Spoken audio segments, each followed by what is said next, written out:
Hi hello തെണ്ടക്കാൻസാണ്. അപ്പോൾ ഇന്ന് ഞങ്ങൾക്ക് വർക്കില്ല. രാവിലെ തന്നെ പള്ളപൊളിയാൻ തുടങ്ങി. അപ്പോൾ ഞങ്ങൾക്ക് ഇന്നൊരു പൂതി കുറച്ച് കക്കാർച്ചി തിന്നാന്ന്. അങ്ങനെ രാവിലെ തന്നെ നേരെ വണ്ടി എടുത്തൊരു ഒറ്റ വിടില്ല പൊന്നാടോട്ട്. അവിടെ ചെന്ന് ഞാനും ആശാനും കൂടെ വെള്ളത്തിലോട്ട് ഇറങ്ങി. അപ്പം ഞങ്ങളുടെ കൂടെ തന്നെ ഞങ്ങളുടെ കിങ്കി ഇറങ്ങി. പിന്നെ കിങ്കിയുടെ അച്ഛനുണ്ട്. അങ്ങനെ ഞങ്ങൾ 4 പേരും കൂടാണ് ഇന്ന് കക്ക വരാൻ തുടങ്ങിയത്.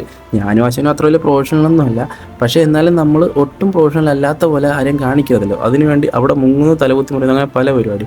ആശാൻ പിന്നെ അറിയാമല്ലോ, വീഡിയോ എടുക്കുമെന്ന് കണ്ടു കഴിഞ്ഞാൽ ഒരു രക്ഷയില്ല. പക്ഷേ കിങ്ങി എന്ന ആശാൻ്റെ കൂടെ കൂടി അവർ രണ്ടും കൂടെ ഭയങ്കര അഭിനയമായിരുന്നു. അങ്ങനെ ഞങ്ങൾക്ക് ഒരുമാതിരി ഒരു കട്ടയുടെ 3/4 ഭാഗത്തോളം കക്ക കിട്ടി. അങ്ങനെ ഞാനും ആശാനും കിങ്ങും കൂടെ കൊണ്ടുവരുന്നതാണ് നിങ്ങളിപ്പോൾ കണ്ടുവരുന്നത്. നേരെ ഞങ്ങൾ വീട്ടിൽ കൊണ്ടുപോയി കക്ക പുഴുങ്ങി ഞാനും അമ്മയും ആശാനും കൂടെ അത് മൊത്തം പൊളിച്ച് അത്യാവശ്യം കുറച്ച് ഇറച്ചിയായിരുന്നു. അങ്ങനെ നളൻസ് പാചകത്തിന് വിദഗ്ധനായ ഞാൻ തന്നെ അത് മൊത്തം കറിയാക്കി. അങ്ങനെ ഞാനും ആശാനും അച്ഛനും അമ്മയും ഡിക്കും കൂടെ ഞങ്ങളൊരു 5 പേര് അത്യാവശ്യം നല്ലപോലെ കഴിച്ച് കൊള്ളായിരുന്നു. സാധനം നൈസായിരുന്നു. അങ്ങനെ ഞങ്ങളുടെ വീട്ടിൽ എല്ലാവർക്കും ഇഷ്ടപ്പെട്ടു. ഇത്രയൊക്കെയുള്ള ഞങ്ങളുടെ ഇന്നത്തെ വീഡിയോ. ഇഷ്ടപ്പെടുമെങ്കിൽ സപ്പോർട്ട് ചെയ്യുക. Bye from തെണ്ടക്കാരൻസ്.